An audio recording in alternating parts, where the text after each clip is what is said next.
Hi bye, this is Naveen voice over. புதுசாக சேனலில் பார்க்குறவங்க சப்ஸ்கிரைப் பண்ணிக்கோங்க. ஆல்ரெடி பார்த்துட்டு இருந்த கொரியன் மிஸ்ட்ரி த்ரில்லர் ட்ராமாவோட தேர்ட் எபிசோட் தான் பார்க்க போகிறோம்.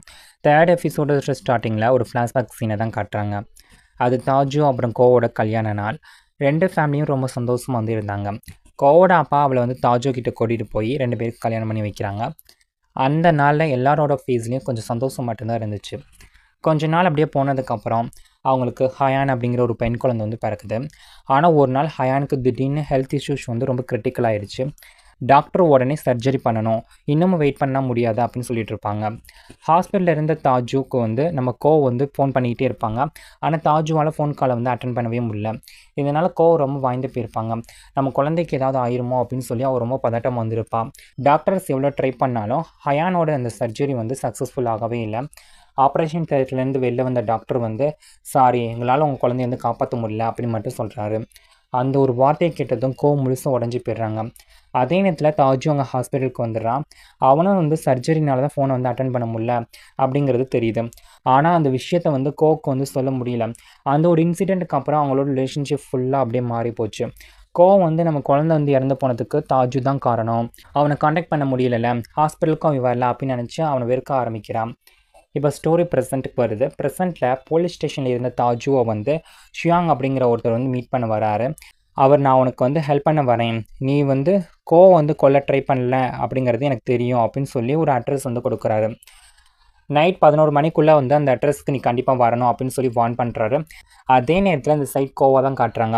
கோ ரொம்ப வீக்காக வந்து இருப்பாங்க. அவளை அடைச்சி வச்சிருந்த அந்த ரூமில் வந்து அவள் தப்பிக்க பார்க்குறா. எவ்வளோ ட்ரை பண்ணி பார்க்குறான். அங்கே ஒரு அவர் கிளாஸ் வந்து இருந்துச்சு. அதில் இருக்கக்கூடிய மணல் வந்து முழுசாக கீழே விழுந்ததும் சைக்கோபாத் வந்து அவளை வந்து கொல்லுருவான் அப்படிங்கிறது நம்ம கோக்கு வந்து புரியுது. அதுக்காக தான் அந்த மணல் கடிகாரத்தை அந்த அவர் கிளாஸ் வந்து அங்கே வச்சுட்டு போயிருந்திருப்பான். இதுக்கடையில் நம்ம தாஜுவை தான் காட்டுறாங்க. இதுக்கடையில் நம்ம தாஜுவோட அம்மாவும் அண்ணனும் போலீஸ் ஸ்டேஷனுக்கு வந்து வந்துடுவாங்க. அங்கே கோவோட பேரண்ட்ஸ் வந்து இருப்பாங்க. அவங்க ஒரு வீடியோ எவிடன்ஸை வந்து காட்டி இதை பாருங்கள், தாஜு தான் கோவை வந்து கொல்ல பிளான் பண்ணியிருக்கான் அப்படின்னு சொல்லிட்டு இருப்பாங்க. ஆனால் தாஜுவோட அம்மா வந்து அதை நம்பவே மாட்டேங்குவாங்க. என்னோட மகன் அப்படிப்பட்டவனா இல்லை அப்படின்னு சொல்லிட்டு இருப்பாங்க. ஆனால் வீடியோ எவிடன்ஸை பார்த்ததுக்கப்புறம் அவங்களால எதுவுமே பேச முடியலை. இன்னொரு பக்கம் நம்ம கோவை தான் காட்டுறாங்க. தன்னோட ஷர்ட்டில் இருந்த ஒரு பட்டன் வந்து மிஸ் ஆகிருக்கிறத அவங்க நோட் பண்ணுறாங்க. அந்த பட்டனை சைக்கோபாத் தான் எடுத்திருக்கான். அது எதுக்காக வந்து யூஸ் பண்ண போகிறான் அப்படிங்கிறது இன்னும் தெரியல. அதுக்கப்புறம் அவன் ஒரு பெயின் ரிலீஃப் மெடிசன் வந்து கொண்டு வந்து நேற்று நம்ம கோவோட கழுத்தை வந்து நினச்சிருப்பானே அந்த இடத்துல அப்ளை பண்ணிக்க சொல்லி கொடுக்குறான். அதே நேரத்தில் அவர் கிளாஸில் மணல் ரொம்ப வேகமாக குறைஞ்சிக்கிட்டே இருக்கிறத காட்டி உனக்கான நேரம் முடிஞ்சு போச்சு அப்படின்னு சொல்லி அவளை பயமுறுத்திட்டு இருப்பான். ஆனால் கோ வந்து அவங்கிட்ட நீ வந்து ஏன் என்னை கிட்னாப் பண்ண, நான் அப்படி என்ன தான் தப்பு பண்ணேன் அப்படின்னு சொல்லி கேட்குறான். ஆனால் சைக்கோபாத் ஒரு வார்த்தை கூட பேசாமல் அங்கேருந்து போயிடுவான். இன்னொரு பக்கம் போலீஸ் ஸ்டேஷனை தான் காட்டுறாங்க. தாஜு என்ன இன்ட்ராகேஷனில் தான் இருப்பான். எவ்வளோ கேள்வி கேட்டாலும் நான் எதை செய்யவே இல்லை அப்படின்னு தான் ஒரே ஒரு பதில் மட்டும் சொல்லிட்டு இருப்பான். அவனுக்கு இப்போ ஒரே ஒரு கவலை என்ன அப்படின்னா கோ உயிரோடு இருக்கணும் அப்படிங்கிறது மட்டும்தான். வெளியில் வெயிட் பண்ணிட்டு இருந்த சுயாங் ஒரு போலீஸ் ஆஃபீஸரோடு சேர்ந்து போலீஸ் ஸ்டேஷனில் பவர் கட் பண்ணி விட்றாரு. கரண்ட் போன அந்த நேரத்தை யூஸ் பண்ணி தாஜு அமைதியாக அந்த இன்ட்ராகேஷன் ரூம்லேருந்து வெளிலேருந்து தப்பிச்சிடுறான். அதான் எஸ்கேப் ஆயிடுறான். போலீஸ் வந்து அவனை பார்த்து தான் அவனை சேஸ் பண்ண ஆரம்பிக்கிறாங்க. ஆனாலும் தாஜு வந்து பைப் வழியாக கீழே இறங்கி எப்படியோ அங்கேருந்து எஸ்கேப் ஆயிடுறான். இங்கே தான் இன்னொரு பெரிய ஷாக்கிங்கான விஷயம் வந்து தெரிய வருது. இந்த சைக்கோபாத் உண்மையிலே ஒரு கம்ப்யூட்டர் டீச்சர், ஸ்கூலில் நார்மல் டீச்சர் மாதிரி வேலை பார்த்துட்டு இருந்தாலும் இன்னொரு பக்கம் சிசிடிவி மூலமாக நம்ம கோவை வந்து என்ன பண்ணிகிட்டு இருக்கா அப்படிங்கிறத தொடர்ந்து நோட் பண்ணிகிட்டே இருப்பான். அதான் கண்காணிச்சிக்கிட்டே இருப்பான். இன்னொரு பக்கம் நம்ம கோவை தான் காட்டுறாங்க. இதே சேம் டைம் கோவை தான் காட்டுறாங்க. பக்கத்து ரூமில் அடைச்சி வச்சுருந்தா இன்னொரு பொண்ணு கூட வந்து அவங்க பேசிகிட்டு இருப்பாங்க. அப்போ அந்த பொண்ணு வந்து நம்ம எல்லோரும் ஏதோ ஒரு தப்பு பண்ணியிருக்கோம் போல், அதனால தான் அவன் நம்மளை வந்து கிட்னாப் பண்ணியிருக்கான், ஆனால் நம்ம என்ன தப்பு பண்ணோன்னு யாருக்குமே தெரியலையே அப்படின்னு சொல்லிட்டு இருப்பாங்க. இதுக்கடையில் போலீஸ் வந்து சிசிடிவி மூலமாக தாஜு வந்து எங்கே இருக்கான் அப்படிங்கிறத கண்டுபிடிச்சிடுறாங்க. இந்த நியூஸை கேட்டால் கோவோட பேரண்ட்ஸ் வந்து அவன் ரொம்ப இன்னசென்ட்டாக இருந்தால் ஏன் ஓடணும் அப்படின்னு சொல்லி ரொம்ப கோவப்பட்டுட்டு இருப்பாங்க. இதை கேட்ட தாஜுவோட அம்மா வந்து இன்னும் அதிகமாக கவலைப்பட்டுட்டு இருப்பாங்க. இன்னொரு பக்கம் தாஜு வந்து ஹாஸ்பிட்டலுக்கு போய் சில மெடிசன்ஸ் ஐட்டம்ஸ், அப்புறம் ஸ்கேப்பல்ஸ், அப்புறம் இன்ஜெக்ஷன் மெடிசன்ஸ் எல்லாம் எடுத்துக்கிறான். அவனோட பிளான் என்ன அப்படின்னா சைக்கோபாத் வந்து டேரெக்டாக வந்து ஃபேஸ் பண்ணணும் அப்படிங்கிறதா. அப்போ அவனோட ஃப்ரெண்ட் வந்து நைட் டியூட்டியில் வந்து இருப்பான்.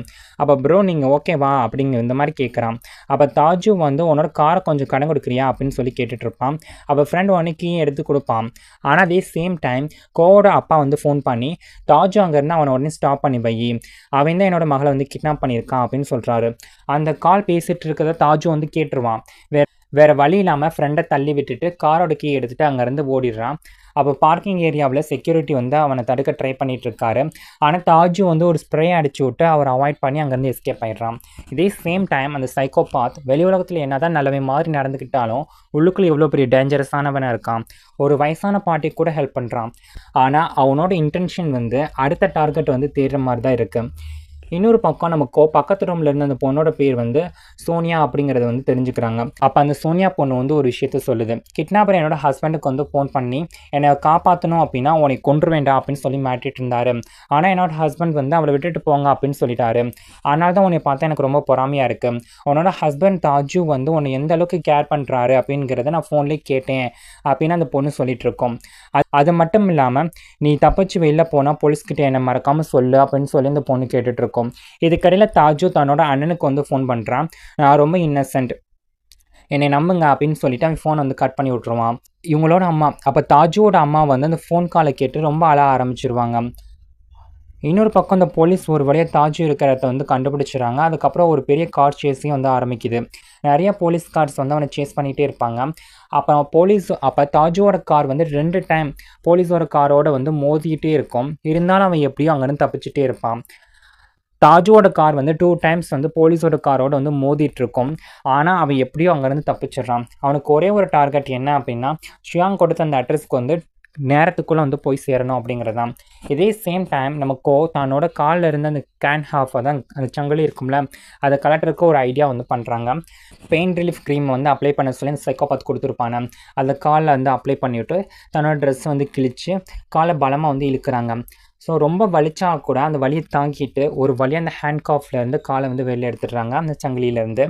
அதுக்கப்புறம் ஒரு ஹெவி வெயிட் அப்புறம் எலக்ட்ரிக்கல் கேபிளை யூஸ் பண்ணி அந்த டோருக்கு ஆப்போசிட்டாக வந்து ஸ்விங் பண்ணுறாங்க. டோரை உடைச்சா தானே தன்னால் அங்கேருந்து எஸ்கேப் ஆக முடியும் அப்படின்னு சொல்லிட்டு தான் அந்த மாதிரி பண்ணுவாங்க. ஸோ அடுத்த எபிசோடில் நம்ம உண்மையிலே அங்கேருந்து தப்பிச்சிட்டாங்களா, தாஜு சரியான நேரத்தில் வந்து அவளை வந்து காப்பாற்றிடுவாரா, இல்லை அந்த சைக்கோபாத்தோட உண்மையான மோட்டிவ் என்ன அப்படிங்கிறது எல்லாத்தையும் அடுத்த வேறு எபிசோடில் வந்து பார்த்து தெரிஞ்சுக்கலாம். நான் எக்ஸ்பிளைன் பண்ணது உங்களுக்கு பிடிச்சிருந்துச்சுன்னா மறக்காமல் நம்ம சேனல் சப்ஸ்கிரைப் பண்ணுங்கள், லைக் பண்ணி உங்கள் ஃப்ரெண்ட்ஸ் அண்ட் ஃபேமிலி மெம்பருக்கு ஷேர் பண்ணுங்கள். மறக்காமல் கமெண்ட் செக்ஷனில் கமெண்ட் பண்ணுங்கள். தேங்க்யூ ஃபார் வாட்சிங்.